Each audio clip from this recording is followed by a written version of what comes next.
Now? It's time? It's time. We're having trouble getting our cues here. It's always a good day for me if I get to play with clay. I love to play with clay. I'm always thinking of something new I can do with clay, and I don't like hard stuff. I like it easy. Guess you do too.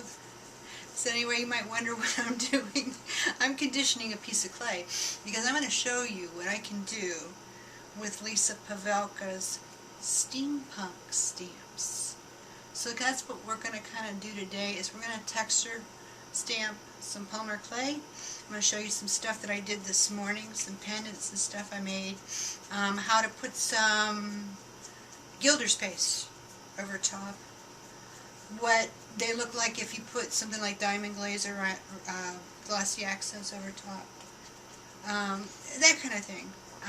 We're going to do a few beads together. So come on over with me. I've got it all laid out and ready to go, and we're going to use this clay, and I'm going to show you what I found out. Okay, so here I am with my piece of clay that I was conditioning, and I have a little fingernail mark there. Okay, so now I'm going to take my acrylic roller, which we sell at the site now because we're expanding our polymer clay section. If you've been doing clay for a while, you have one already. I really do advise getting one of these, whether you get it from us or somewhere else. It just will make your life a lot easier than trying to use a wood rolling pin out of the kitchen. You got to dedicate it to use, and your wood rolling pin's going to get full of clay and you can't clean it out too easy, so get one of these as you can clean it off. But anyways, I'm going to try and roll this out so it's a little more even, get the marks out of it. And it's not going to be perfect, but you know what? So long as you get the point, that's all I care about here. Alright. You can see my little earrings I made out of clay. I made these this morning. And what did I use to make these impressions? I used Lisa Pavelka's Steampunk texture stamps.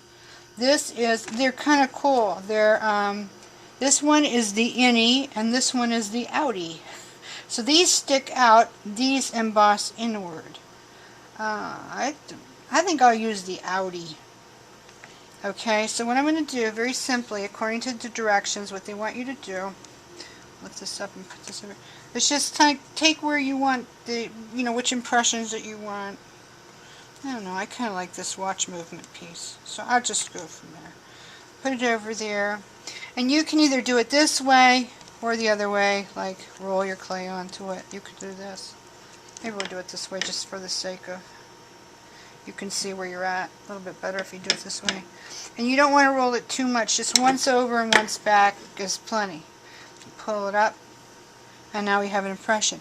Now this is the one that is the outie, so you get a softer impression with it. But just because, let's just mush that up. Yeah, you'll see I have great technique. I just do what I do. It'd be a while before I'd be a bona fide polymer clay teacher, let me tell you what. People are gasping. Okay, but hey, it works. Whatever works, right? That's all that matters. Whatever works. So I showed you what it looks like with the outie. Now let's do the innie. I think it was the outie. Oh man, I can't remember. Oh well. We're going to do it again. It's going to be what it's going to be. How's that? So I picked this part because I like that watch. I love this watch movement part.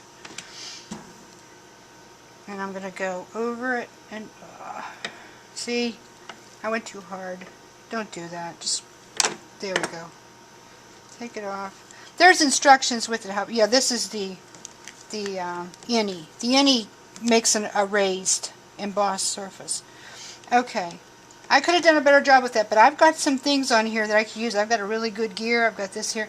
So what am I going to do with that? Well, let's see. Maybe I'll do this. I've got some little cookie cutters here. Now you can use cookie cutters if you can find them small enough. Macon's clay has some really nice ones. See, that's got a really cute thing. Now, to make a hole, this is how I do. I'm going to have to reach across, Rob. Maybe move back this way so I can grab it. I have this big gold Stanley awl. And I like this because it makes a really good hole. I like a nice, neat hole. There might be a better implement. If there is and you want to tell me about it, tell me about it. We'll carry them. But this really makes a pretty neat hole. And that's ready to bake. Okay? So when I bake that, if you want to move with me, Rob, I'm going to get stuff that looks like this. I did a bunch of browns today. Here's some more red. Now what I'm going to show you is how I put Gilder's Paste over them. That's what I did to make my earrings, which I think I'll stick back in my ears now so I don't lose them, because I really like them. I think I'm going to wear these a lot. But I might make some and sell them at Etsy. Okay, here's a bunch that I already did Gilder's Paste over. These back here are still drying. They have Ranger glossy accents on them. I really like how this came out. And again, I used the Lisa Pavelka Steampunk stamp, and we have it in the Polymer Clay section at bsuboutiques.com. They're not real easy to find yet because they've just come out at the market. I think they just came out at the Craft and Hobby Show Association show maybe last summer. So they're kind of newy. But here's another one with Ranger glossy accents and a little bit of glitter. Really makes a cool charm. These just have, what would I use? Inca Gold Gilder's Paste. And I have not sealed them because you know what? You don't need to. If you just use this and you use it the way I'm going to show you, you don't need to seal it unless you want to. But if you want the glossy finish, then you have to do something over. I did glossy finish over these. These are going to become earrings. But I might go back and I might sand that a little bit more because there's a bit of a rough edge. Okay, here is a necklace centerpiece, kind of free form and organic, that I embossed with a rubber stamp that's not one of the Lisa Pavelkas. And then I put Gilder's Paste on, and I have not sealed this with anything yet either. But I might. Okay, let's do some together. What you're going to start out with is, you're going to, if you want to back up just a little bit, Rob, so I can get in here. Okay, and what you're going to do is you're going to start with, okay, I've got a piece that's come out of the oven and it's cooled, nice and cool. And it's pretty smooth the way I like it. You could sand a little bit more. I've got just a tad bit of paint thinner, and you can see I've been using this brush and there is something in it. I don't really care right now because I'm just trying to show you. This has got a little black in it. So I'm going to go over this. And as you can see, the black that I already had in my brush is going on there. Now I'm going to pick up a little bit more. Now I've got a little bit too much paint thinner on this, so I'll just take and wipe some off. Nope, no big deal. It's no big deal. But I take and I just get right in there. You need the paint thinner on the brush to get the Gilder's Paste to the right consistency to really do what you want. Okay, some people say, well, couldn't I do it without? Yeah, but it's kind of hard. So it's better if you use it. Okay, now, I put the black on because I wanted to show the definition on this, but I'm going to end up wiping most of it off. Okay, so now I have some definition, but what I really want to do, let's get some of that out of that thing, is what I really want to do is I want to highlight that with the gold like I did on these other pieces. So when I get a little bit of the paint thinner on my brush, and you just wipe it out periodically and change in colors or change your brush or whatever. But see how that brings that up? That's just making that glow. And when this dries, if you don't want to seal it with anything else, guess what? You don't have to. And when this dries, if you don't like it, you can sand it off a little bit. You know, like on the edges, say this part here. Now you wouldn't want to sand off your design, but you could sand this off, which I probably would.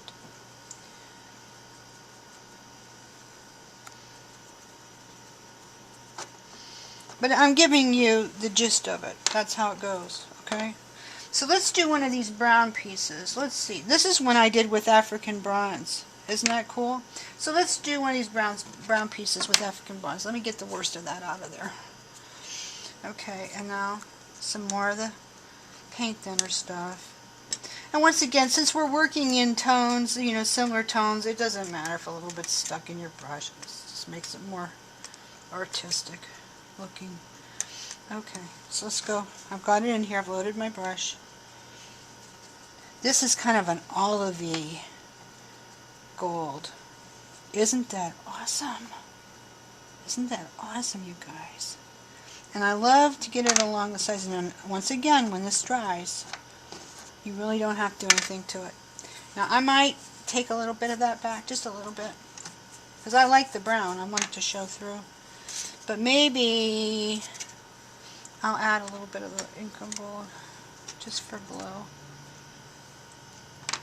Awesome. See how much difference? Start out like that, ends up like this. I like the sheen of it, but you know, you could just do a little. I'll do this heart, and I'll just do it in spots. I won't do the whole piece. And just leave it like that. Here's another one. And I'll just do the ink of gold on this one. And once again, oh, it was supposed to be like this, because I'm going to use this for a centerpiece and hang down. Just in spots. Okay? And I think on this one, I don't know what it's going to look like. Let's try it together and try it and see. Just a little bit of black, maybe, to make it deeper. Now, I probably should have done the black first, really. I'm getting a little bit there, but I'll wipe it back a little bit.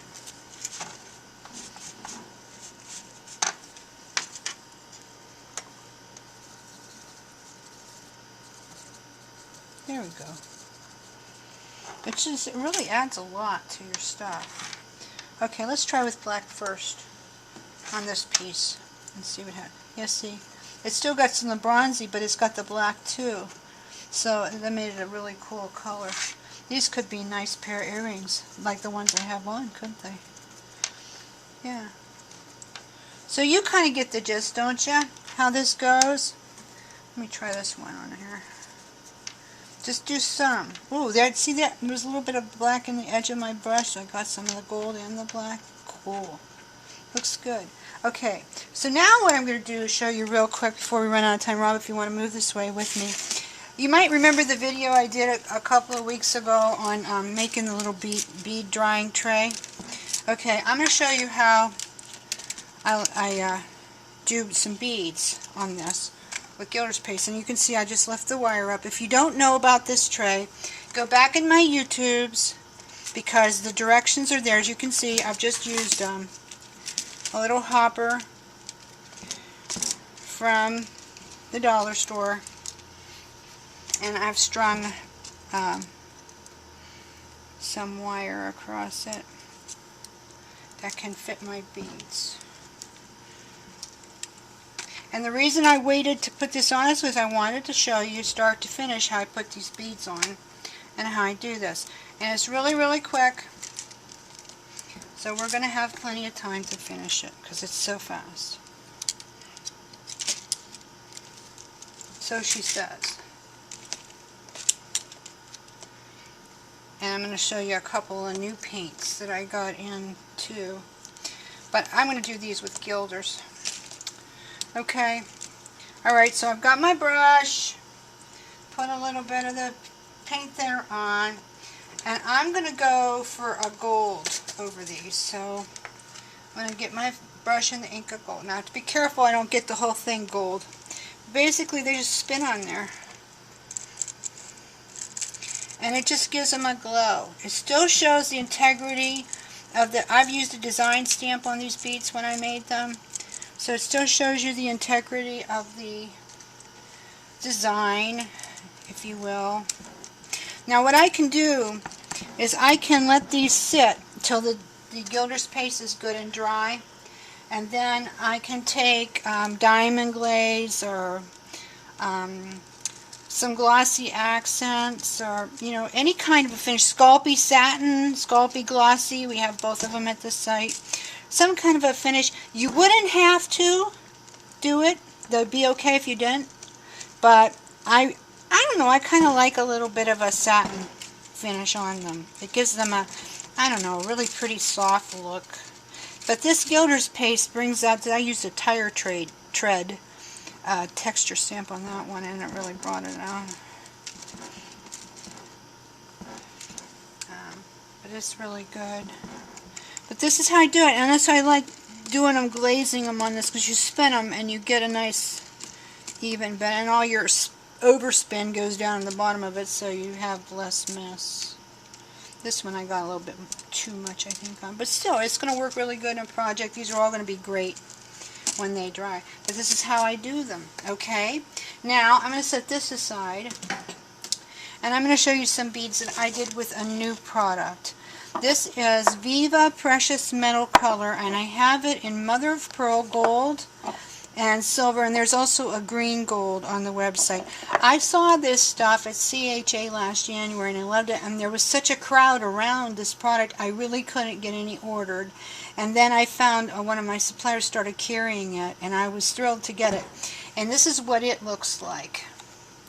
This is just plain white Sculpey that I applied this over. This is non-toxic. You clean up with water. It's made in Germany. But isn't this pretty? This is the gold. This is the mother of pearl. I think I put a little gold over it then. This is the mother. Here's gold over white to make a toggle. Isn't that pretty? These are beads that I put gold over on my rack. But this is the Viva finish, and I'm in love with it. It looks just awesome. This is it over another toggle. This is it over a little feather thing, a washer type thing. Then here's a red one that I did mother of pearl and silver together over. So, and when this dries, it has kind of a gloss to it, kind of a shine to it. Very pretty finish. So you I can't speak. You not only get a little bit of color, metallic color, but you get a tiny bit of glitter and you get a gloss glaze. So, and these go a long way too. So you might want to pick some of these up. They don't work over Gilders. So if you have Gilders on them first, I did find out the Gilders has sort of an oily residue that stays even once it's dry. This does not work over Gilders, so you're going to do either or. You'll either do Gilders or you'll do the Vivas, one or the other. But the Viva offers you kind of a satin shiny finish to go along with the silver, mother of pearl gold, and green gold wash. So you have options there. So I hope I've given you some new ideas and some new options. I hope you're going to have a good time. Go try it and let me know how it goes.